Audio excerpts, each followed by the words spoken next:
दूसरे अध्याय का श्लोक नंबर है 3। अध्याय 2 श्लोक नंबर 3। श्लोक है क्लेम्बमा स्म गमः पार्थ नैतत्त्वयि उपपद्यते शूद्रं हृदय दौर्बल्यं त्यक्त्वा तिष्ठ परन्तप। श्लोक दोबारा। क्लेम्बमा स्म गमः पार्थ नैतत्त्वयि उपपद्यते शूद्रं हृदय दौर्बल्यं त्यक्त्वा तिष्ठ परन्तप। इसका संधि विच्छेद है क्लेम्ब्यम मा स्म गमः पार्थ न एतत् त्वयि उपपद्यते शूद्रं हृदय दौर्बल्यं त्यक्त्वा उत्तिष्ठ परन्तप। संधि विच्छेद दोबारा। क्लेम्ब्यम मा स्म गमः पार्थ न एतत् त्वयि उपपद्यते शूद्रं हृदय दौर्बल्यं त्यक्त्वा उत्तिष्ठ परन्तप। अर्थ देखते हैं एक बार। पार्थ अर्थात हे पृथ्वीराज। क्लेम्ब्यम अर्थात नपुंसक। मा स्म गमः अर्थात मत बनो। एतत् त्वयि अर्थात ये तुम्हारे। उपपद्यते अर्थात योग्य। न अर्थात नहीं। परंतप अर्थात हे शत्रुतापी। शूद्रम अर्थात शूद्र। हृदय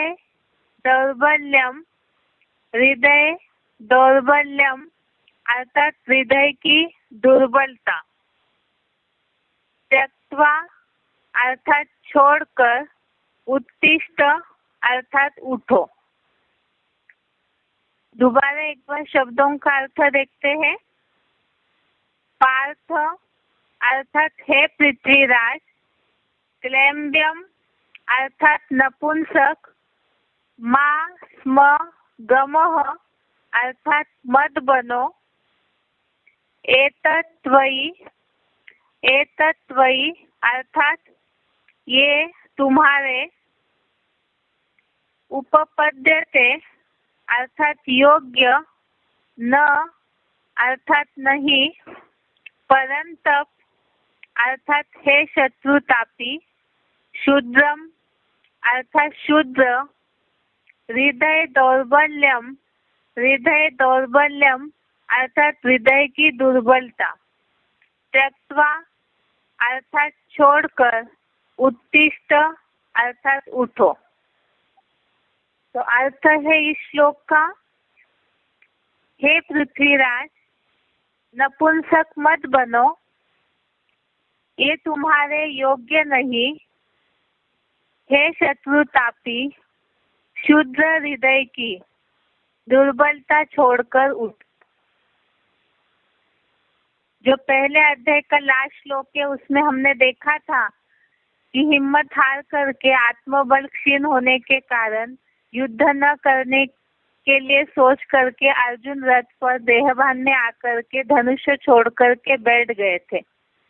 तो उसके लिए ही कल के श्लोक में भी ये बात आई कि इस तरह से जो अनसुधरेले अनार्य है उनकी तरह ही अपकर्तिकारक जो मलिनता है, अर्थात युद्ध छोड़ने की जो मलिनता है, क्षत्रिय होते हुए भी तुझे कहाँ से आ गई। इस तरह से अर्जुन को भगवान ने कहा है, तो उनको उत्साह देने के लिए या युद्ध के लिए प्रेरित करने के लिए ये श्लोक बोला है कि हे पृथ्वीराज, पार्थ अर्थात हे पृथ्वीराज, नपुंसक मत बनो। अर्थात अर्जुन तो एक शूरवीर योद्धा है, ऐसे होने पर भी युद्ध से पीछे हट रहे हैं, कमजोर बन रहे हैं, इसलिए बोला नपुंसक मत बनो, ये तुम्हारे योग्य नहीं। हे शत्रुतापी, अर्थात शत्रुओं को तपाने वाले या हराने वाले, हे शत्रुतापी, शुद्र हृदय की दुर्बलता छोड़कर उठो। शुद्र हृदय की अर्थात जो शुद्रपने जैसी भावनाएं मन में आ रही है, युद्ध नहीं करेंगे, इससे कुल का नाश होगा, ऐसी जो भी भावनाएं आ रही है, अपकीर्तिकारक मलिनता वाली भावनाएं, तो वो सारी शुद्ध हृदय की दुर्बलता अर्थात कमजोरी को छोड़ करके उठो। इसका क्लैरिफिकेशन से अर्थ देखते हैं। हे पृथ्वीराज, नपुंसक मत बनो, ये तुम्हारे कुल में प्रशंसा के योग्य नहीं। हे शत्रुतापी, शुद्ध हृदय की आकस्मिक दुर्बलता छोड़कर उठो। अर्थात जिस तरह अर्जुन युद्ध छोड़ने के लिए तैयार है, तो इसलिए उनको बोला कि ये तुम्हारे कुल की प्रशंसा के योग्य नहीं है।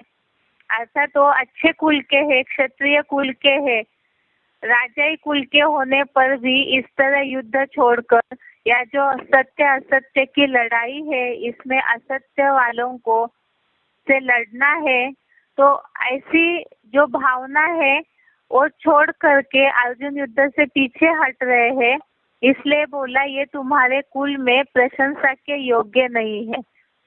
और शुद्ध हृदय की आकस्मिक अर्थात अचानक आने वाली ये जो दुर्बलता है, कमजोरी है, इसे छोड़ करके उठो। एक बार लास्ट में दोबारा इस श्लोक का अर्थ पढ़ते हैं। हे पृथ्वीराज, नपुंसक मत बनो, ये तुम्हारे कुल में प्रशंसा के योग्य नहीं। हे शत्रुतापी, शुद्ध हृदय की आकस्मिक दुर्बलता छोड़कर उठो। ये आज का श्लोक है, एक बार इसका उच्चारण सुनते हैं।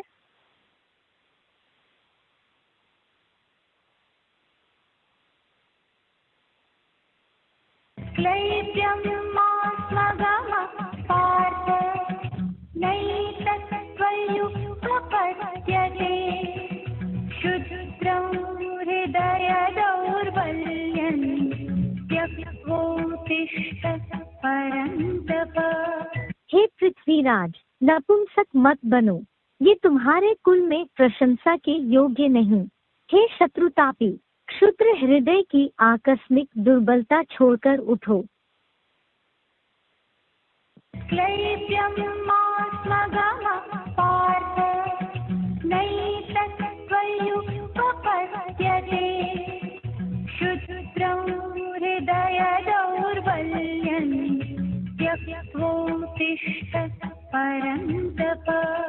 हे पृथ्वीराज, नपुंसक मत बनो, ये तुम्हारे कुल में प्रशंसा के योग्य नहीं।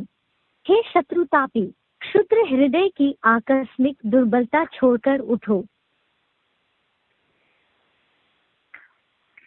अभी संडे को जो टेस्ट हो रहा है, उसके लिए श्लोक नंबर है पहले अध्याय का 45, 46, 47 श्लोक और दूसरे अध्याय का 1, 2, 3, पहले 3 श्लोक।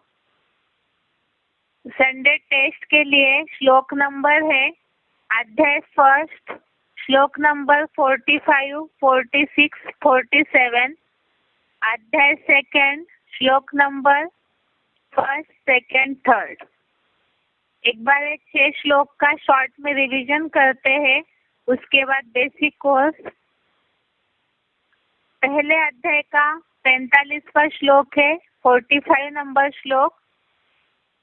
अहो बत महत पापम कर्तुं व्यवसिता वयं यत् राज्य सुख लोभेन हंतुम स्वजनम उद्यता।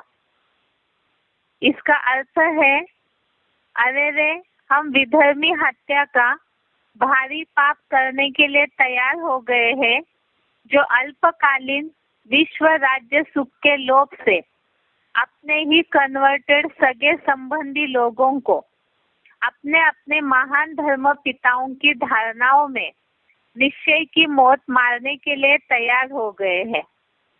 तो इसका अर्थ हमने समझा था। इसके पहले जो श्लोक है, इसमें अर्जुन के मन में युद्ध के प्रति ये भावना आ रही है कि हम कौरवों को मारेंगे नहीं ना, जो भी गुरु आचार्य है, पितामह है, उनसे युद्ध नहीं करेंगे, हमें ऐसा पृथ्वी का त्रिलोक का राज्य भी नहीं चाहिए। तो यही बात यहाँ भी बोली है कि हम बाहरी पाप करने के लिए तैयार हो गए हैं। अल्पकालीन विश्व राज्य सुख के लोभ के लिए हम जो कन्वर्टेड अर्थात जो विधर्मों में कन्वर्ट हुई आत्माएं हैं, वो भी सगे संबंधी है, लेकिन गए वो कौरव संप्रदाय में है।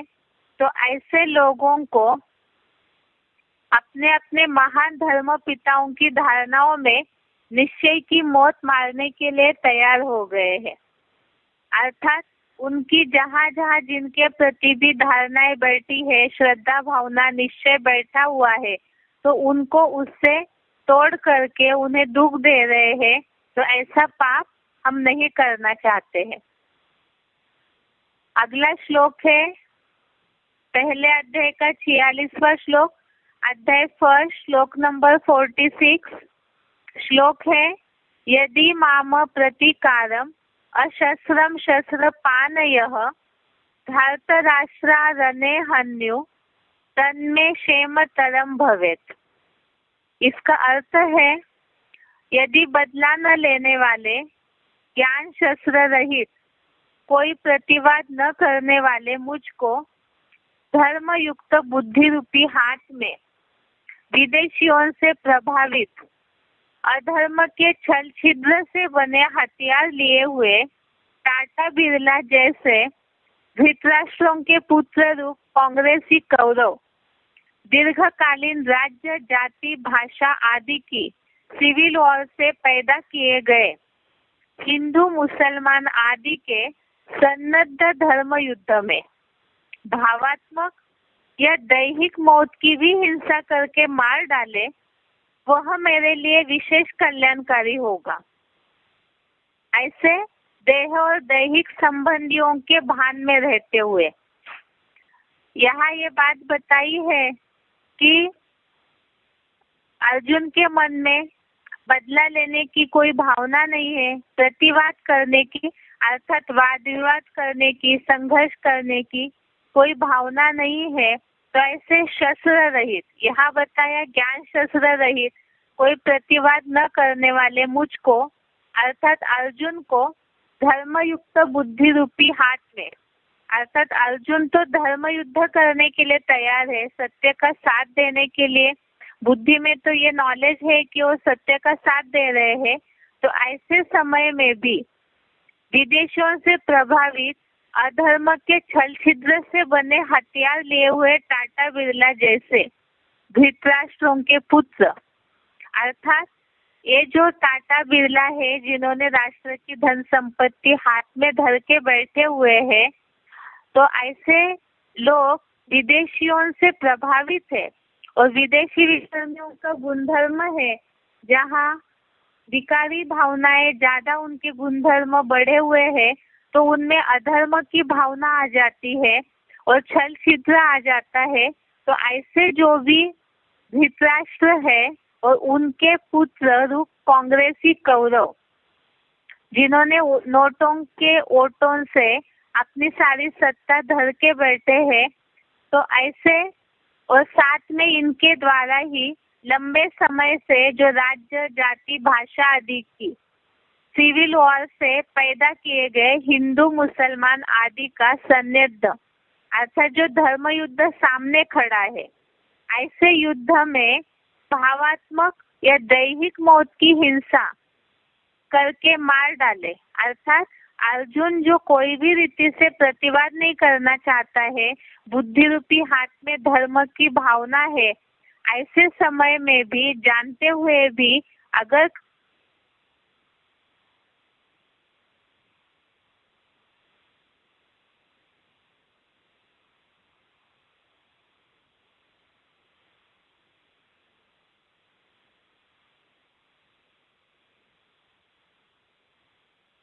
मुझे में आ रहा है कि बचपन से उनके साथ रहे हैं, बहुत स्नेह प्यार मिला है, तो ऐसे लोग अगर मुझे मार डाले तो भी चलेगा, वो मेरे लिए कल्याणकारी है। ये देहभान या दैहिक संबंधियों की भावना अर्जुन के मन में आई। उसके बाद लास्ट श्लोक के पहले अध्याय का 47 नंबर श्लोक। संजय उवाच एवं उक्त्वा अर्जुन संख्ये रथोपस्थ उपाविशत विसृज्य सशरम चापम शोक संविग्न मानसः। अर्थात जो देह और दैहिक संबंधियों के भान में रहते हुए अर्जुन ने जो बोला कि वो मेरे लिए विशेष कल्याणकारी है कि यदि कौरव संप्रदाय वाले मुझे मार डाले, ऐसा कहकर शोक से व्याकुल हुए चित्त वाला, मन बुद्धि से भ्रमित हुआ, शिथिल इंद्रियों वाला, अपनी आत्मस्थिति भूला हुआ अर्जुन धर्म युद्ध भूमि में ज्ञान बाणों सहित पुरुषार्थ रूपी धनुष को छोड़कर शरीर रूपी रथ पर हिम्मत हार के बैठ गया। अर्थात देह और देह के संबंधियों का भान, उनके प्रति मोह अंधकार जहाँ अर्जुन के मन में फैला हुआ है, तो ये जो भावना है कि उनको मार डालने से कुल का नाश होगा, पाप लगेगा, ऐसी सारी भावनाओं के दुख से, शोक से व्याकुल चित्त वाला, अर्थात मन बुद्धि में जहाँ भ्रमित हुआ है, उलझने हैं मन में, ऐसे होते हुए देहवान में आकर के शिथिल इंद्रियों वाला, आत्मस्थिति भूला हुआ, अर्थात देहभान में आ गया अर्जुन और धर्म युद्ध भूमि में ज्ञान बाणों सहित पुरुषार्थ रूपी धनुष छोड़कर, अर्थात देह के संबंधियों के भान से देहभान आने के कारण पुरुषार्थ छोड़ दिया, ज्ञान बाणों सहित पुरुषार्थ रूपी धनुष छोड़ दिया, अर्थात पुरुषार्थ छोड़ करके शरीर रूपी रथ पर हिम्मत हार करके बैठ गया, अर्थात पुरुषार्थ के प्रति जो उमंग होना चाहिए वो छोड़ दिया। अब आगे दूसरे अध्याय का पहला श्लोक। संजय ने ये बात बताई है कि अर्जुन इस तरह रथ पर हिम्मत हार के बैठ गया। आगे संजय उवाच, अर्थात संजय ने कहा, दूसरे अध्याय का पहला श्लोक, अध्याय 2 श्लोक नंबर 1। तम तथा कृपया आविष्टम अश्रुपूर्णा कुले क्षणम विषिदंत इदम वाक्यम उवाच मधुसूदन। अर्थात मधु जैसे मीठे काम के हंता शिव बाबा ने इस प्रकार संबंधियों के मोह में करुणा से भरे अश्रुपूर्ण व्याकुल नेत्रों से विषाद युक्त हुए उस अर्जुन को यह वचन बोले। अर्थात संजय युद्ध भूमि का वर्णन धृतराष्ट्र को बता रहे हैं, तो उसमें उन्होंने बताया कि अर्जुन हिम्मत हार के देहवान में आकर के पुरुषार्थ रूपी धनुष छोड़कर रथ पर बैठ गया। तो उस समय फिर जो मधुसूदन है, अर्थात मधु जैसे मीठे काम के हंता शिव बाबा ने संबंधियों के मोह में आए हुए अर्जुन, जो पूरा अश्रुपूर्ण अर्थात आंसुओं से भरा हुआ है, दुख कर रहा है, उस अर्जुन से जो युद्ध छोड़ करके बैठा है, उस अर्जुन से यह वचन बोले जो आगे के श्लोक में बताए हैं। भगवान वाच, दूसरे अध्याय का दूसरा श्लोक, अध्याय 2 श्लोक नंबर 2। भगवान उवाच कुतस्वा कश्मलम इदम विषमे समुपस्थितम अनार्य जुष्टम अस्वर्ग्यम अकीर्तिकरम अर्जुन। अर्थ है, हे अर्जुन, असमय में अनार्य सेवित स्वर्ग में न ले जाने वाली यह सामाजिक अपकीर्तिकारक मलिनता क्षत्रिय होते हुए भी तुझे कहाँ से आ गई।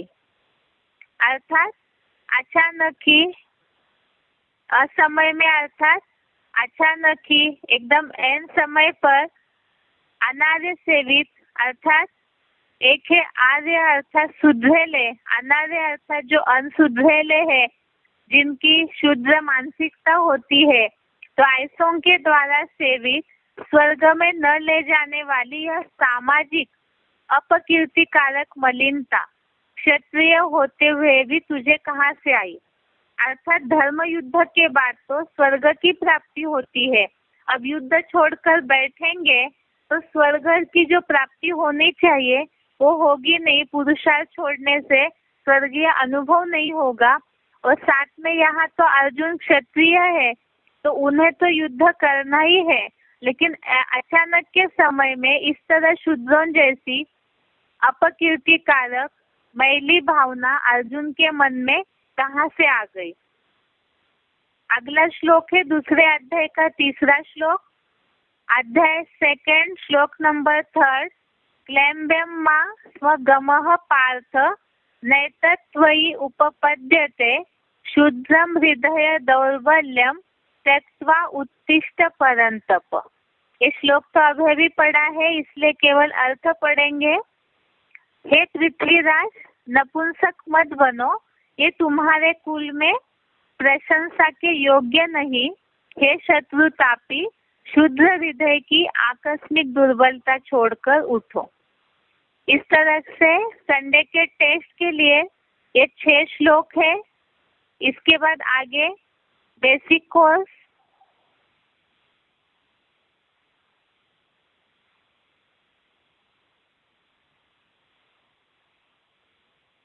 बेसिक कोर्स में अलग से श्लोक नंबर नहीं बताएंगे, जो रिवीजन चल रही है तो रिवीजन के साथ ही जो श्लोक नंबर बताएंगे तो साथ ही साथ वो श्लोक नंबर नोट कीजिए। दूसरी बात, ये बात पहले भी बताई गई है कि बेसिक कोर्स में जो भी श्लोक आ रहे हैं उसका केवल भावार्थ ही याद रखे टेस्ट के हिसाब से, क्योंकि आगे जब अध्याय अनुसार पढ़ेंगे तो उसमें सारे श्लोक नंबर सही रीति से पढ़ेंगे तो उस समय श्लोक याद करवाए जाएंगे। अभी बेसिक कोर्स का टॉपिक में है संस्कार। संस्कार माना क्या, जिसकी परिभाषा हमने समझी थी। पहले मन में संकल्प आते हैं कि कर्म करे या न करे, अर्थात मन घोड़ा है तो इसमें लगातार संकल्पों की धारा बहते रहती है। ये संकल्प आने के बाद बुद्धि उस पे निर्णय करती है, पहले परखती है फिर निर्णय करती है और उस आधार से फिर कर्म में आते हैं। तो ये तीसरी शक्ति है जो बुद्धि के निर्णय करने के बाद, चाहे वो सही निर्णय करे या गलत, उसके बाद जो कर्म किया जाता है और उस कर्म का अच्छा या बुरा कर्म जो इंद्रियों से किया जाएगा उसका असर ही, उसका लेपछेप ही मन बुद्धि पर बैठता है। तो वो लेपछेप या वो जो असर है वही संस्कार कहे जाते हैं। अब इसमें है कि संस्कार जो है वो जैसे व्यवहारिक शब्दों में बोला जाता है आदत है।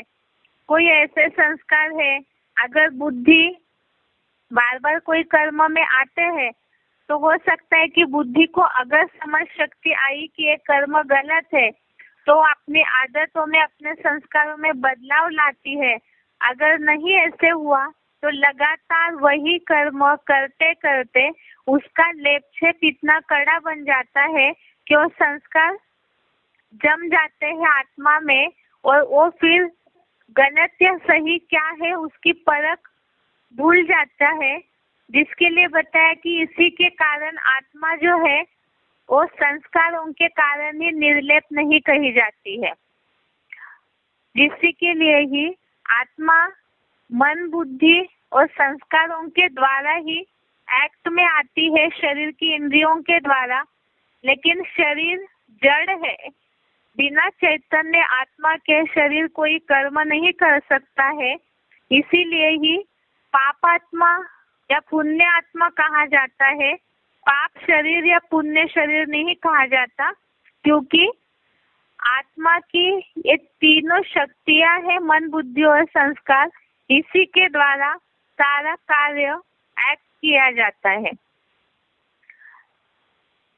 और ये जो संस्कार आत्मा धारण करती है, यही संस्कार जब शरीर छूट जाते हैं तो अपने साथ ले जाती है, जिसके लिए हमने देखा है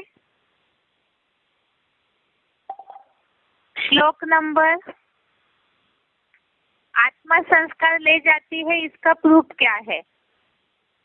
कई बार जो हमने शुरू में भी बेसिक कोर्स में समझा था कि बहुतों के बुद्धि में ये रहता है, दुनिया वालों के, कि आत्मा एक शरीर छोड़ने के बाद अलग अलग योनियों में, जानवर, पशुओं में वगैरह जन्म लेती है अपने पुण्य पाप का खाता चुकतू करने के लिए। लेकिन वास्तव में ऐसे नहीं है। वो तो 84 लाख योनियों की जहाँ बात आएगी वहाँ उसे समझा जाएगा। यहाँ बात है केवल आत्मा मनुष्य शरीर के द्वारा जो भी कर्म करती है अपने 3 शक्तियों के द्वारा।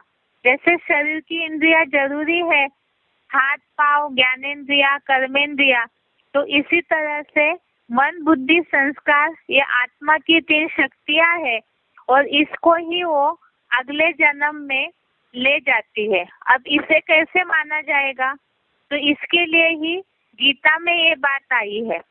सबसे पहली बात, कई बार जो गीता पाठी है लौकिक दुनिया के, उन्होंने गीता को जिस तरह अध्ययन किया है, हो सकता है कि वो इस सारे श्लोकों का अर्थ अलग रीति से समझते हो। इसीलिए ही समझाते समय ही इसका भावार्थ अगर सही रीति से समझाया जाए, तब ही गीता के श्लोकों के आधार से जो बातें समझाई जा रही है मुरलियों की या ज्ञान की, वो बातों पर जिज्ञासुओं को विश्वास होगा। यहाँ आत्मा अपने साथ संस्कार ले जाती है या मन बुद्धि के द्वारा संस्कारों पे जो असर हुआ है कर्मों का वो ले जाती है, उसका प्रूफ यहाँ गीता के श्लोक में दिया है। अध्याय 15 श्लोक नंबर 8, अध्याय 15 श्लोक नंबर 8। इसका केवल अर्थ पढ़ेंगे। जब पुरुषोत्तम संगम में परम ब्रह्मा के बुद्धि रूपी पेट में एकत्र अखंड योग ऊर्जा का अंश आत्मा, ईश्वर या प्राण वायु ऊपर निकलता है और जब दूसरी देह के निर्जीव गर्भ को धारण करता है, तब जैसे अदर्शनीय वायु फूलों से सुगंधियों को दूर ले जाती है, वैसे ही प्राण वायु इन भिन्न योनिगत प्राणियों की अपरा प्रकृतिगत दैहिक 23 तत्वों को लेकर जाता है। तो यहाँ जो बात आई है कि प्रकृतिगत दैहिक 23 तत्वों को लेकर जाता है।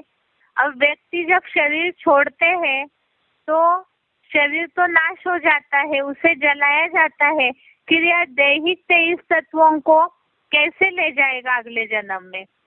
यहाँ जो बात आई है इस श्लोक के आधार से ये समझ में आता है कि वायु फूलों से सुगंधियों को ले जाती है। तो जैसे वायु दिखाई नहीं देती आंखों से, लेकिन उस सुगंध को बहा के ले जाती है, इसी तरह से आत्मा भी अदृश्य है। ये तो हमने शुरू में ही समझाया है जिज्ञासुओं को। अब आत्मा भी हवा की तरह अदृश्य है, उसे अनुभव किया जा सकता है। तो दैहिक 23 तत्वों के द्वारा उसने इस शरीर में, इस जन्म में जो भी कर्म किए हैं, उसका असर जो पड़ा हुआ है, छाप पड़ी हुई है, उस छाप को ही वो सुगंध, अर्थात सुगंध को जैसे ले जाते हैं, वैसे ये जो छाप है, आत्मा के गुण भी एक प्रकार से खुशबू है, गुण हो या अवगुण हो, तो वो खुशबू या बदबू जो है, जिस तरह से भी कर्म किए होंगे उस पर जो छाप पड़ी है आत्मा पर, तो वही वो लेकर जाती है। और ये जो दैहिक 23 तत्व है, वो 23 तत्व अध्याय 13 श्लोक नंबर 5, अध्याय 13 श्लोक नंबर 5, इसमें ये जो 23 तत्वों की बात आई है, इसे हमने पहले भी समझा है, फिर भी एक बार इसे केवल पढ़ते हैं। पृथ्वी जल आदि 5 जड़ महाभूत, अर्थात शरीर जिन 5 तत्वों से बना है वो 5 तत्व, उसके अलावा देह का अहंकार, बुद्धि और अति प्रबल संकल्प विकल्प करता मन, उसके अलावा 5 ज्ञानेंद्रिया और 5 कर्मेंद्रिया और ज्ञानेंद्रियों के विषय भोग, अर्थात शब्द, स्पर्श, रूप, रस, गंध। तो ये सबका आधार लेकर के शरीर कर्म करता है और वही अगले जन्म में जो कर्मों का असर हुआ है उसी को ही अगले जन्म में अगले शरीर में लेकर जाता है। अब इस तरह से जो हमने बहुत सारे लौकिक दुनिया के उदाहरण भी समझे थे कि शुरू से ही, बचपन से ही कुछ आदतें व्यक्ति पर पड़ जाती है जन्म लेते ही, या जिनका भी संग का रंग पड़ता है, जिनके संग के रंग से विचारों पर, कर्मों पे असर होता है, तो संस्कार कड़े हो जाते हैं, कर्मों में वो आदतें पक्की हो जाती है। तो जिससे दुनिया में लोग नेचर कहते हैं कि नेचर सुधर नहीं सकता है, ऐसे बोला जाता है, लेकिन क्या सच में ही ऐसे है कि संस्कार सुधर नहीं सकते हैं? वैसे देखा जाए तो दुनिया में भी ये बात मानी जाती है कि दृढ़ता के आधार से सब कुछ बदल सकता है। तो इसी तरह से यहाँ भी संस्कारों को, नेचर को सुधारा जा सकता है, लेकिन सबसे पहले है कि किस कारण संस्कारों में कमी आ जाती है, क्यों कड़े हो जाते हैं। जैसे हमने समझा है कि बुद्धि तामसी हो गई तो ज्ञान तामसी हो गया, बुद्धि की समझ शक्ति तामसी हो गई और उसी आधार से कर्म तामसी हो गए। और पूर्व जन्मों के संस्कार जन्म जन्म लेते लेते अनेकों के संग के रंग के कारण बुद्धि पे जो छाप पड़ी है, मैल चढ़ा हुआ है, और संस्कार बुद्धि को कंट्रोल करते हैं। वैसे तो मन, बुद्धि, संस्कार तीनों परस्पर से, तीनों एक दूसरे के साथ बंधे हुए हैं।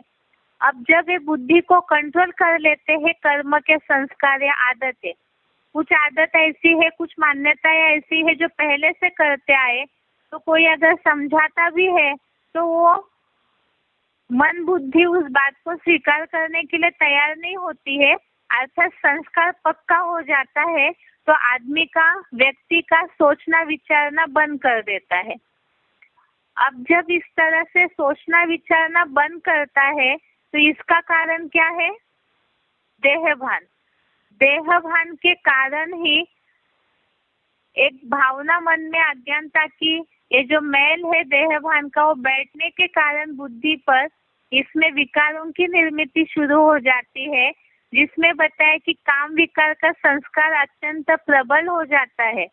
और ये जो काम विकार है, जिसे हमने इसके पहले भी देखा है कुछ श्लोकों में, कि काम विकार के कारण, क्रोध के कारण बुद्धि का ज्ञान ढक जाता है, बुद्धि नष्ट हो जाती है, जिसके लिए हमने कुछ श्लोक देखे थे। दूसरे अध्याय का 62-63वां श्लोक और इसके अलावा तीसरे अध्याय का 38 से लेके 40 तक। ये श्लोक में ये बात आई है कि कामना से आसक्ति आती है, वो पूरी न होने पर क्रोध आता है। ऐसे ही तीसरे अध्याय के श्लोकों में समझा है, कामेश क्रोधेश रजोगुण समुद्भव। उसके अलावा अग्नि की तरह, धुएं की तरह अग्नि को ढकती है, इस तरह काम विकार जो है वो बुद्धि को ढक देता है। अब इस तरह संस्कार पक्के हो गए विकारों के, गलत आदतों के, गलत मान्यताओं के। तो विकारों की ही बात नहीं, बहुत सारी ऐसी मान्यताएं हैं, गलत संस्कार है, खान पान, रहन सहन से लेकर के सारे ही संस्कारों में कहीं ना कहीं जो सनातन कुल के संस्कार है वो नष्ट होकर के विधर्मियों के संस्कार आ चुके हैं। अब ये जो संस्कार है क्या इनको सुधारा जा सकता है? तो सुधारा जा सकता है, लेकिन उसकी जरूरत हमने मूल समझा कि संस्कार बिगड़े कैसे। देहभान, काम विकार के कारण और संग के रंग के कारण जंग चढ़ गया है, मेल चढ़ गया है। अब इसे सुधारा कैसे जाएगा?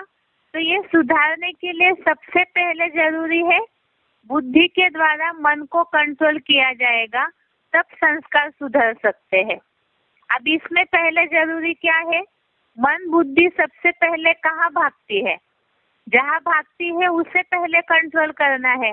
तो उसका मूल हमने समझा है काम विकार और क्रोध। सबसे पहले देहभान के कारण ये जो काम महाशत्रु है तो उसे पहले जीतना होगा, जिसके लिए ही गीता में भी ये बात आई हुई है। 3 अध्याय का 43 नंबर श्लोक, अध्याय 3 श्लोक नंबर 43, इसमें ये बात आई है कि ऐसे बुद्धि रूप त्रिनेत्री शंकर आदम से जो प्रबल है, उस आकर्षण मूर्त को परम पिता जानकर अपनी जड़ स्टार मानिन चैतन्य ज्योति बिंदु आत्मा को भ्रूमध्य में अपने मन बुद्धि द्वारा भली भांति संपूर्ण स्थिर करके हे दीर्घ भाऊ कठिनाई पूर्वक अभ्यास और वैराग से वश होने वाले काम विकार रूपी अपने अंदर के इस कपोल कल्पित कामदेव रूपी शत्रु को मार डाल। तो यहाँ सबसे पहले ये बात बताई कि काम विकार जो देहभान से निर्माण होने वाला पहला कड़ा संस्कार है, इसे मार डाल। और उसकी विधि क्या है? संस्कार सुधारने की पहली विधि बताई है कि देहभान के कारण बुद्धि जहाँ कर्मेंद्रियों में चली गई, उसके सुख में चली गई, तो उसके कारण संस्कार बिगड़े। इसीलिए ही भ्रूमध्य में ज्योति बिंदु आत्मा में मन बुद्धि को स्थिर करेंगे तो ये जो इच्छाएं आकांक्षाएं है वो बदल सकते हैं। तो ये तो गीता के आधार से हो गया। अब देखते हैं मुरली में इसमें शिव बाबा ने क्या बताया है, क्योंकि जो भी बातें बताई जाती है गीता में, वही बातों को गीता के क्लैरिफिकेशन को ही शिव बाबा मुरलियों में बताते हैं। जिसके लिए सच्ची गीता खंड 2 का पॉइंट हमने देखा था। मुरली तारीख है 15 मई 69, मुरली डेट है 15 मई 69। इसमें पूरा पॉइंट नहीं पढ़ेंगे, खास पहली लाइन में ये बात बताई है, योग बल ही भूतों को भगावेगा, ज्ञान बल नहीं। सच्ची गीता खंड का पॉइंट है योग से प्राप्ति, इस टॉपिक से लिया हुआ है। योग से प्राप्ति सच्ची गीता खंड 2, ये पॉइंट है योग बल ही भूतों को भगावेगा, ज्ञान बल नहीं। और भूत अर्थात 5 विकार ही भूत है, तो योग के आधार से ही भूत भागेंगे, योग में ही कमजोर है। और इसमें और भी बातें बताई है, जो संस्कार कहाँ गलत हुए हैं, तो घूमने धक्के खाने का शौक भूतों को होता है, तो ये सारी बातें इस पॉइंट में बताई है। दूसरा पॉइंट है मुरली तारीख 20 मार्च 70, मुरली डेट 20 मार्च 70। इसमें बात आई है कि बुद्धि का ज्ञान तो ढका है, अज्ञान अंधकार आ गया है, जो बात गीता में बताई है। तो यहाँ यही बात आई है।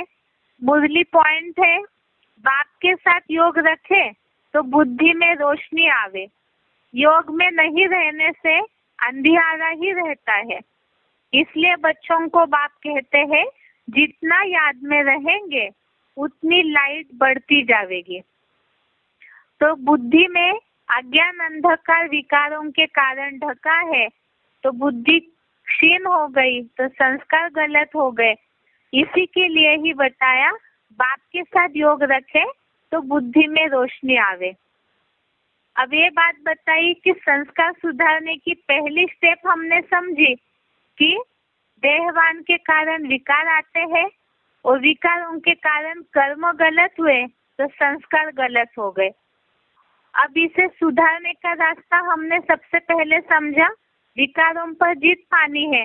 विकारों पर जीत पाने के लिए क्या करना होगा? तो पहले समझा है, काम विकार का जो भूत है देह वह नष्ट करके ज्योति बिंदु आत्मा में बुद्धि को एकाग्र करना है। और मुरली में शिव बाबा ने यही बात बताई कि ये जो विकार रूपी भूत है, गलत संस्कार है, इसके लिए योग बल के द्वारा ही भूत भागेंगे। अब देखते हैं कि गीता में इसके लिए क्या बताया है भगवान ने। गलत संस्कारों को भस्म करने के लिए, जो पाप हुए हैं उसे भस्म करने के लिए क्या करना चाहिए? क्योंकि जब तक ये पहले कर्म भस्म न हो तब तक संस्कार कैसे सुधरेंगे। अब दुनिया में तो लोग सोचते हैं कि गंगा में नहाने से पाप नष्ट हो जाते हैं, लेकिन गंगा में जड़ पानी में नहाने से तो केवल शरीर साफ हो सकता है, लेकिन आत्मा में जो विचारों में मैल है वो स्थूल जल से साफ नहीं हो सकता है। तो इसके लिए गीता में क्या बताया है वो देखते हैं। इसमें कारण भी बताया है और उपाय भी बताया है। जैसे बताया है कि काम विकार को ही महापापी कहा जाता है और इसके कारण ही विकर्म करते करते जन्म जन्मांतर से पाप के संस्कार भर गए हैं। अब उन पाप के संस्कारों को याद से ही भस्म किया जा सकता है। गीता में इसके लिए 18वें अध्याय का 66वां श्लोक, अध्याय 18 श्लोक नंबर 66 श्लोक है ये। सर्वधर्मान् परित्यज्य मामेकं शरणं व्रज अहम त्वां सर्व पापेभ्यो मोक्षयिष्यामि मा शुचः। इसमें इनडायरेक्टली गीता में बताया कि सारी बातें क्लियर नहीं बताई है, इसमें यही बात बताई है। अर्थ है इसका, सब हिंदू मुसलमान आदि धर्मों को पूरा ही त्याग कर मुझे अल्लाह अव्वल दिन माने गए एक शिव बाबा की शरण में आ जा। मैं तुझे धर्म रक्षार्थ हिंसा के पूर्वकृत सब पापों से मुक्त कर दूंगा। तू शोक मत कर कि धर्मी विधर्मी अधर्मी सब बेमौत मरेंगे। तो इसमें संस्कार गलत क्यों हुए हैं ये इनडायरेक्टली बताया है कि हिंदू मुसलमान आदि सब धर्मों को पूरा ही त्याग कर। अब ये सब धर्मों को पूरा त्यागने के लिए क्यों बताया? क्योंकि अनेक धर्मों की अनेक धारणाएं, अनेक मान्यताएं हैं।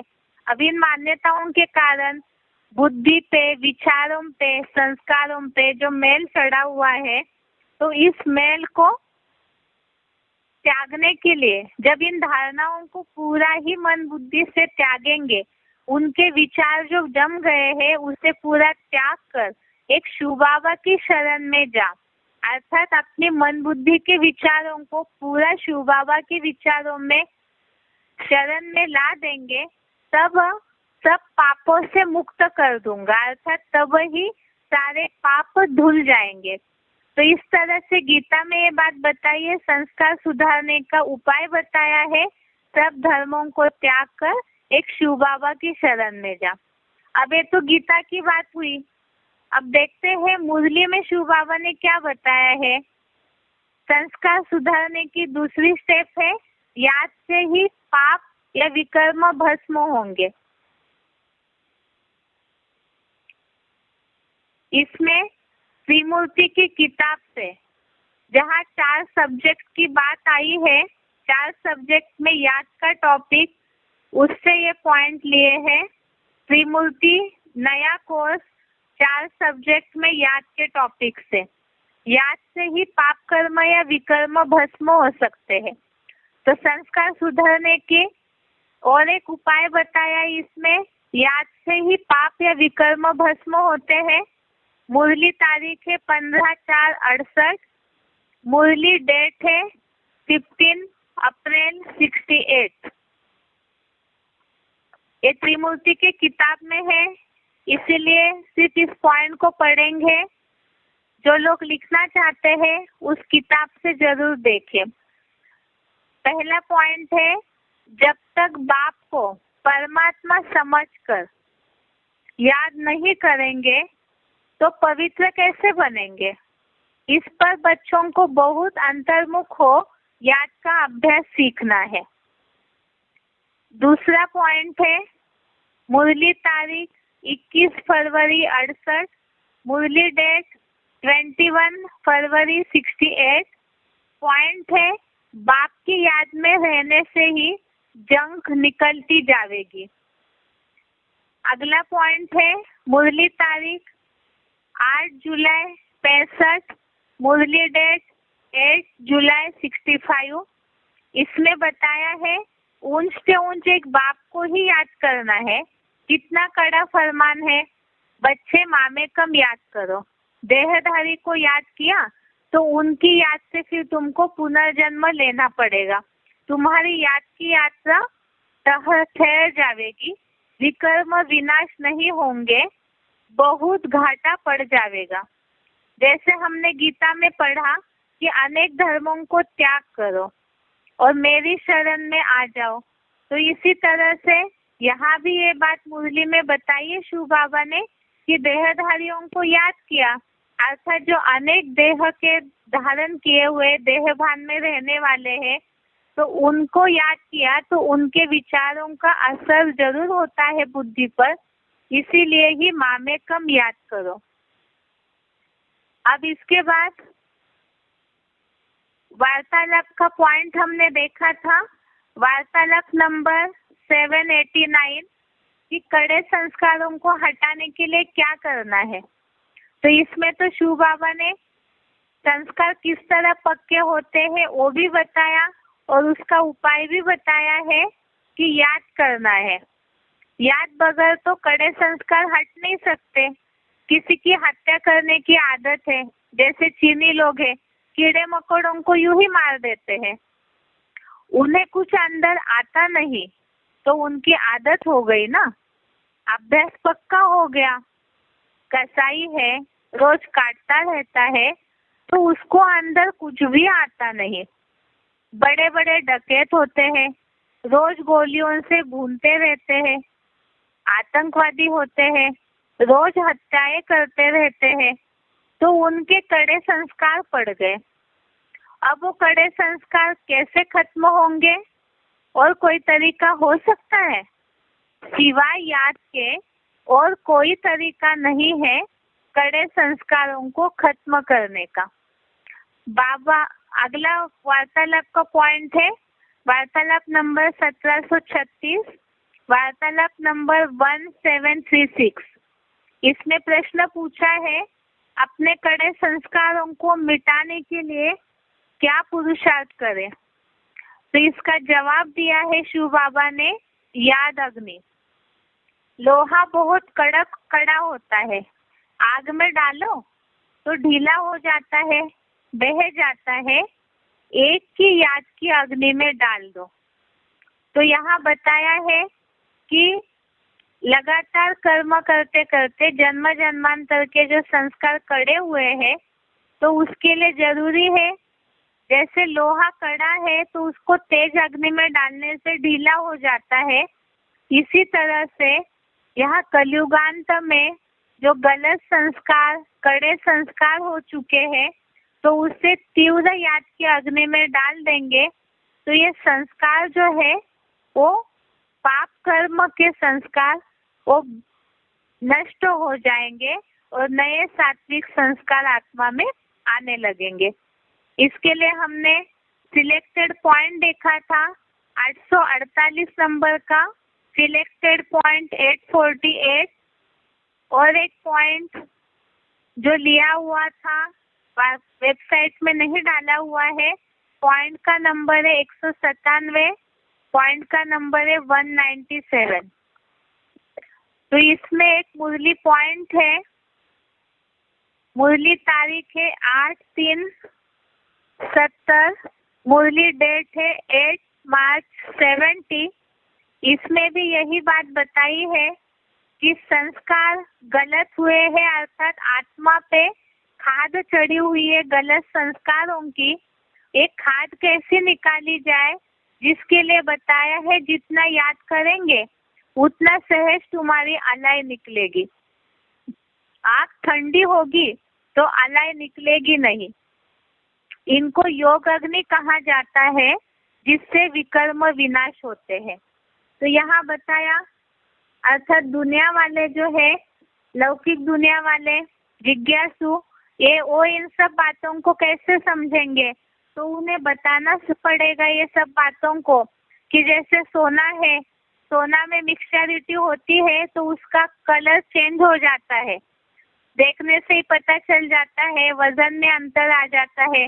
तो इसी तरह से आत्मा में भी गलत संस्कारों की खाद पड़ी हुई है। वो गलत संस्कारों की खाद के लिए भी उदाहरण बताया था, एक संस्कार का टॉपिक समझाते समझाते, कि जो भारतीय संस्कृति है हमारी पहली, तो संस्कृति अब रही नहीं, उसके ऊपर क्रिश्चियंस, मुस्लिम्स या जिनके भी विधर्मियों के आक्रमण हुए, तो आक्रमण करते करते होते होते भारतीय वासी उनका संघर्ष करते करते उनके संग के रंग की, उनके कर्मों की, उनके रहन सहन, पहनावा, खान पान की जो संस्कारों का असर भारतवासियों पर हुआ है, तो वही वास्तव में खाद है। वही गलत संस्कार, गलत कर्म हो चुके हैं, जो भारतीय संस्कृति पहले थी नहीं ऐसी।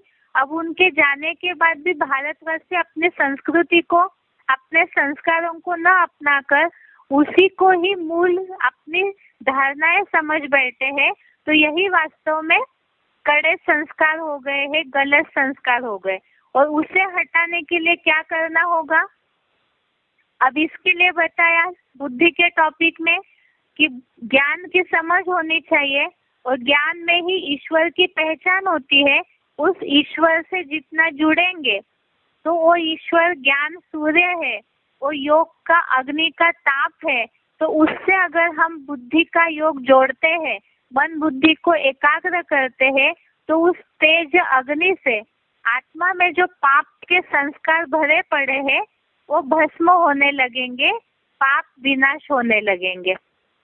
अब इसके अलावा दूसरी बात क्या है संस्कारों के टॉपिक में? अगली बात हमें समझनी है, पहले तो हमने समझा है कि संस्कार बिगड़े कैसे। तो गलत संग के कारण, देहभान के कारण, 5 विकारों के कारण, खाद पड़ी जन्म जन्मांतर की अनेक विधर्मियों के कारण। उसका उपाय हमने समझा, याद की अग्नि से इसे भस्म किया जा सकता है। दूसरा उपाय समझा गीता के श्लोक के आधार से, कि अनेक धर्मों को त्याग कर एक शिव बाबा की शरण में जा। मुरली के आधार से समझा योग बल ही भूतों को भगावेगा। अब अगली बात है कि संस्कार माना ही कैरेक्टर, संस्कार माना ही चरित्र, ये कैसे सुधरा जाएगा? जिसके लिए बताया हुआ है कि याद से कैरेक्टर्स को बदला जा सकता है, संस्कार सुधर सकते हैं। इसमें पहला श्लोक है, गीता में भी इस बात को बताया है कि कोई कैसा भी दुराचारी हो सुधर सकता है। 9वें अध्याय का 30वां श्लोक, अध्याय 9 श्लोक नंबर 30। इसका केवल अर्थ पढ़ेंगे। 9वें अध्याय का 30वां श्लोक, यदि कोई अजामिल जैसा अत्यंत दुराचारी भी अव्यभिचारी भाव से श्रद्धा पूर्वक मुझे याद करता है, तो वह भी एकनिष्ठ होने से सत्पुरुष ही मानने योग्य है, क्योंकि वह शिव बाबा में समुचित निश्चयवान है। बाकी अनिश्चयी देह से नष्ट हो जाएंगे। अर्थात दुनिया में जो मान्यता है कि कैरेक्टर कैसे बदला जाएगा, उसका उपाय बताया है। अजामिल जैसे कैसे भी दुराचारी पापी क्यों न हो, लेकिन अव्यभिचारी भाव से एक ईश्वर से अगर जुड़ते हैं तो वो बदलने योग्य है। अर्थात उसने समुचित निश्चय किया हुआ है। और बाकी जो नहीं बदलना चाहते हैं, अपने संस्कारों को नहीं सुधारना चाहते हैं, तो अनिश्चयी देह से नष्ट हो जाएंगे। और दूसरी क्या बात बताइए गीता में? संस्कार सुधर सकते हैं, इसका दूसरा प्रूफ है पापात्मा भी धर्मात्मा बन जाता है, कैरेक्टर सुधर सकते हैं, इसका दूसरा प्रूफ गीता में दिया हुआ है 9वें अध्याय का 31वां श्लोक, अध्याय 9 श्लोक नंबर 31। इसमें बताया दृढ़ निश्चयी जल्दी ही धर्मात्मा बन जाता है, संपूर्ण चतुर्युगी में ही शाश्वत शांति नंबरवर पा ही लेता है। हे कुंती पुत्र, ऐसा अव्यभिचारी योगी निश्चय ही जानो वह मेरा भक्त नारकीय द्वापर कलयुग में भी धर्मभ्रष्ट नहीं होता। अर्थात कलयुग के अंत में तो सभी पापात्मा बन ही जाते हैं, सभी के ऊपर ही संघ के रंग की गलत विधर्मियों की संस्कार चढ़े हुए हैं। तो ऐसा जो है वो धर्मात्मा बन जाता है जब वो एक अव्यभिचारी रीति से ईश्वर से जुड़ते हैं। तो अब इसके लिए कुछ मुरली पॉइंट्स हमने देखे थे। मुरली पॉइंट्स सच्ची गीता खंड 2 से लिया हुआ है। मुरली तारीख है 5/10/68। इसमें भी यही बात बताई है, याद से ही कैरेक्टर सुधर सकते हैं। पॉइंट है 5 अक्टूबर 68। बाप ने समझाया है, तुम बच्चे जितना याद की यात्रा में तत्पर रहेंगे उतनी खुशी भी रहेगी और मैनर्स, चलन, कैरेक्टर्स भी ठीक रहेंगे। दूसरा, त्रिमूर्ति का जो नया किताब है उसमें से लिया हुआ है पॉइंट। पहला पॉइंट है 12 जनवरी 69, 12 जनवरी 69। इसमें बताया है जितना याद करेंगे उतना ही पवित्र बनेंगे, प्योरिटी से धारणा अच्छी होगी। ये पॉइंट भी त्रिमूर्ति के नए किताब से याद का जो टॉपिक है 4 सब्जेक्ट में उससे लिया हुआ है। दूसरा पॉइंट है 5 मार्च 69, 5 मार्च 69। ये पॉइंट है बाप कहते हैं मुझे याद करो तो विकर्म विनाश होंगे और फिर दैवी गुण भी आवेंगे। अगला अव्यक्तवाणी का पॉइंट है 24 जनवरी 70, अव्यक्तवाणी डेट 24 जनवरी 70। जितना याद की यात्रा में सफल होंगे तो मन की भावनाएं भी शुद्ध हो जाएगी। पहला जो पॉइंट पढ़ा था सच्ची गीता खंड 2 का, बाप ने समझाया है तुम बच्चे जितना याद की यात्रा में तत्पर रहेंगे उतनी खुशी भी रहेगी और मैनर्स, चलन, कैरेक्टर्स भी ठीक रहेंगे। ये पॉइंट भी सच्ची गीता खंड 2 योग से प्राप्ति इस टॉपिक से लिया हुआ है। इसके बाद अब मुरली के आधार से जिज्ञासु कैसे इन बातों को समझेंगे कि संस्कार संघ के रंग के कारण बदल सकते हैं। यहाँ अभी तक हम यही समझते आए कि एक की याद से, एक शिव बाबा से जितना योग लगाएंगे, याद करेंगे तो उस याद के अग्नि से पाप भस्म हो जाते हैं। अब यहाँ देखते हैं कि दुनिया में भी साधु संतों ने इस बात को बताया है, क्योंकि लोग इस बात को इतना आसानी से जिज्ञासु नहीं मानेंगे, तो इसीलिए दुनिया में भी संघ के रंग का महत्व बहुत दिया जाता है, बताया जाता है। अब वो संघ किसका है ये तो हमने ज्ञान के आधार से समझा, गीता के श्लोक के आधार से समझाया कि पापात्मा भी धर्मात्मा बन सकता है, अजामिल जैसे पापी भी सुधर सकते हैं एक ईश्वर की अव्यभिचारी याद से। तो यहाँ कुछ दोहे हमने पढ़े थे संघ के रंग से संस्कार परिवर्तन इस बात में, इसमें ये बात आई है। तुलसीदास जी का दोहा है एक घड़ी, आधी घड़ी, आधी में पुनी आध। एक घड़ी, आधी घड़ी, आधी में पुनी आध। तुलसी संगत साधु की हरे कोटि अपराध। तुलसी संगत साधु की हरे कोटि अपराध। दूसरा है सूरदास जी का दोहा, तजो मन हरि विमुखन को संग। तजो मन हरि विमुखन को संग।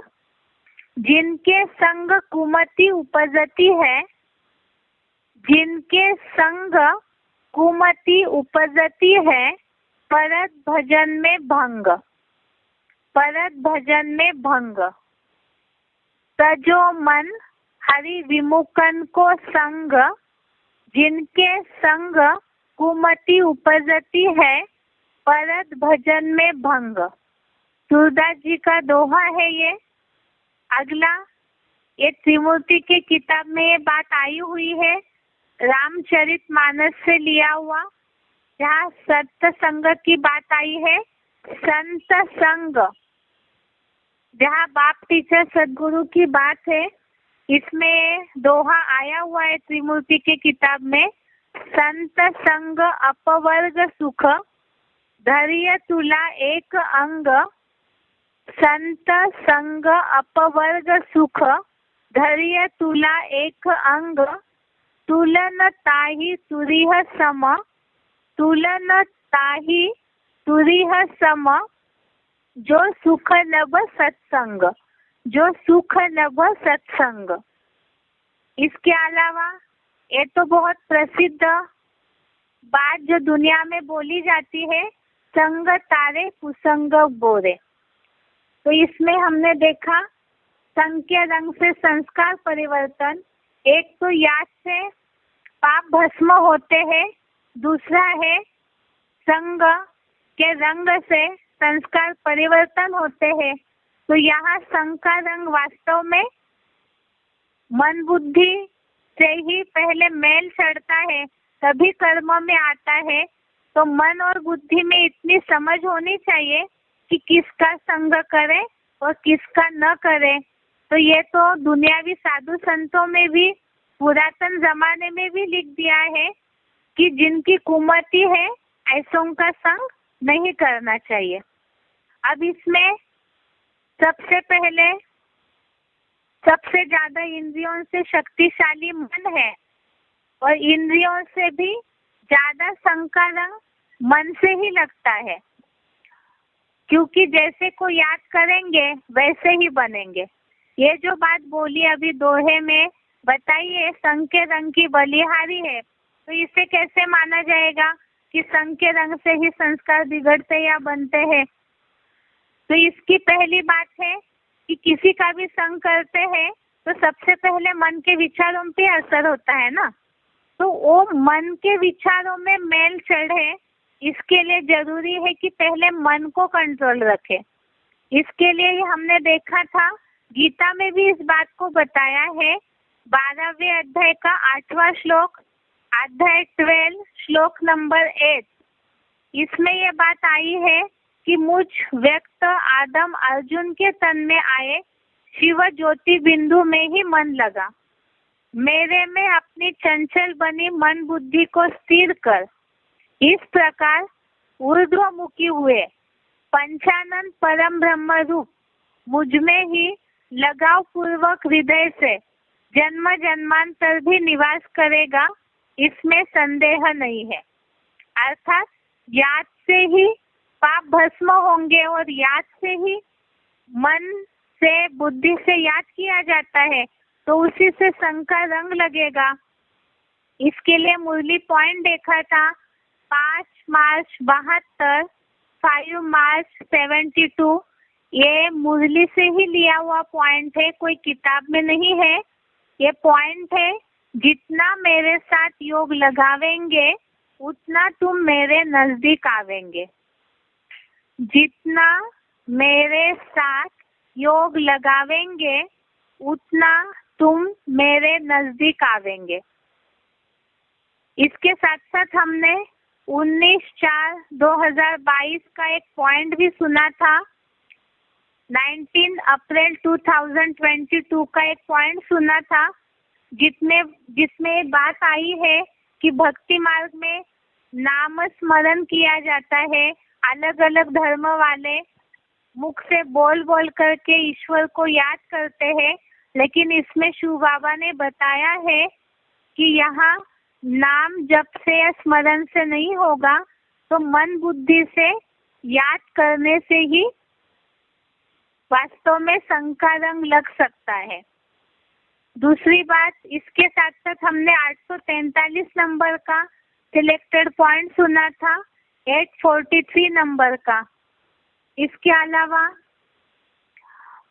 मन शक्तिशाली है तो मन से ही याद करना है और उसी से शंका रंग लगता है, जिसके लिए हमने श्लोक देखा था 9वें अध्याय का 34वां श्लोक, अध्याय 9 श्लोक नंबर 34। इसमें ये बात आई है, तू मेरे में मन लगा, मेरी यज्ञ सेवा कर, मेरा भक्त बन जा, मुझे श्रद्धा से झुक जा। इस प्रकार अव्यभिचारी मन बुद्धि रूप आत्मा का लगाए मेरी अव्यक्त मूर्ति के आश्रित हुआ, मुझे स्वाधीन सर्वोत्तम शासक से राजयोग द्वारा राजाई भाव को ही पाएगा। पुरुषोत्तम संगम युगी शूटिंग में भी किसी व्यक्ति के अधीन नहीं बनेगा। इसके साथ ही हमने 431 431 नंबर का श्लोक सिलेक्टेड पॉइंट देखा था और 990 990 ये सिलेक्टेड पॉइंट देखा है। इसमें मुरली का पॉइंट आया है। ये मुरली का पॉइंट भी त्रिमूर्ति के किताब से, त्रिमूर्ति कोर्स के किताब से 4 सब्जेक्ट के याद के टॉपिक से लिया हुआ है। मुरली तारीख है 18 अगस्त 75, मुरली डेट 18 अगस्त 75। पॉइंट है, जब सर्वशक्तिवान बाप की याद में रहेंगे तब वह शक्ति प्रवेश करेगी, पाप भस्म हो जावेंगे, याद की यात्रा से ही बेड़ा पार होगा। तो इसके लिए हमने पहले भी देखा, याद से आत्मा में रोशनी आती है। यहाँ बताया आत्मा कमजोर हुई है गलत संस्कार या पाप कर्मों के कारण, तो संस्कार बदलने के लिए बाप की याद से शक्ति प्रवेश करेगी और पाप भस्म हो जाएंगे। इसके अलावा हमने कल संग के रंग के लिए और भी मुरली के पॉइंट देखे थे। संग के रंग के लिए उससे ही संस्कार सुधर सकते, इसके लिए पॉइंट देखा था। 4 मई 69 मुरली की तारीख है, 4 मई 69। ये भी मुरली से लिया हुआ ही पॉइंट है। पॉइंट है, मेरा पार्ट ही है पतितों को पावन बनाने का। मेरा पार्ट ही है पतितों को पावन बनाने का। यह है बुद्धि का योग, यह है बुद्धि का योग अथवा सन्मुख बाप के साथ संग, अथवा सन्मुख बाप के साथ संग। संग से रंग लगता है ना, संग से रंग लगता है ना। कहा जाता है संग तारे कुसंग बोरे। कहा जाता है संग तारे कुसंग बोरे। मुरली तारीख 4 मई 69। दूसरा अव्यक्तवाणी का पॉइंट है 22 जून 71। अव्यक्तवाणी डेट है 22 जून 71। पॉइंट है, अगर एक संग सदा बुद्धि की लगन है, अगर एक संग सदा बुद्धि की लगन है तो अनेक संग का रंग लग नहीं सकता, तो अनेक संग का रंग लग नहीं सकता। बुद्धि की लगन कम होने का कारण, बुद्धि की लगन कम होने का कारण अनेक प्रकार के संग के आकर्षण, अनेक प्रकार के संग के आकर्षण अपने तरफ खींच लेते हैं, अपने तरफ खींच लेते हैं। तो और संगत तोड़ एक संगत जोड़, तो और संगत तोड़ एक संगत जोड़। यह पहला पहला वायदा है, यह पहला पहला वायदा है। उस वायदे को निभाना, उस वायदे को निभाना, इनको ही संपूर्ण वफादार कहा जाता है, इनको ही संपूर्ण वफादार कहा जाता है। इस तरह से संग के रंग से संस्कार सुधर सकते हैं और वो संग एक का होना चाहिए, क्योंकि अनेकों के संग के रंग से, विधर्मियों के संग के रंग से, गलत धारणाओं से मन बुद्धि में गलत असर पड़ा तो संस्कार बिगड़े। इसीलिए ही एक के संग के रंग से ही संस्कार सुधर सकते हैं और मन बुद्धि की लगन एक में हो तो ही संस्कार सुधरेंगे और पाप कर्म भस्म होंगे। ये है कल के लिए टॉपिक। यहाँ तक कि अगले हफ्ते में और भी संस्कारों के लिए समझेंगे कि और क्या क्या करना चाहिए जिससे हमारे संस्कार सात्विक हो, और याद की अग्नि को कैसे बढ़ाया जाए, और आत्मा को भोजन पानी किस तरह से दिया जाना चाहिए। ओम शांति।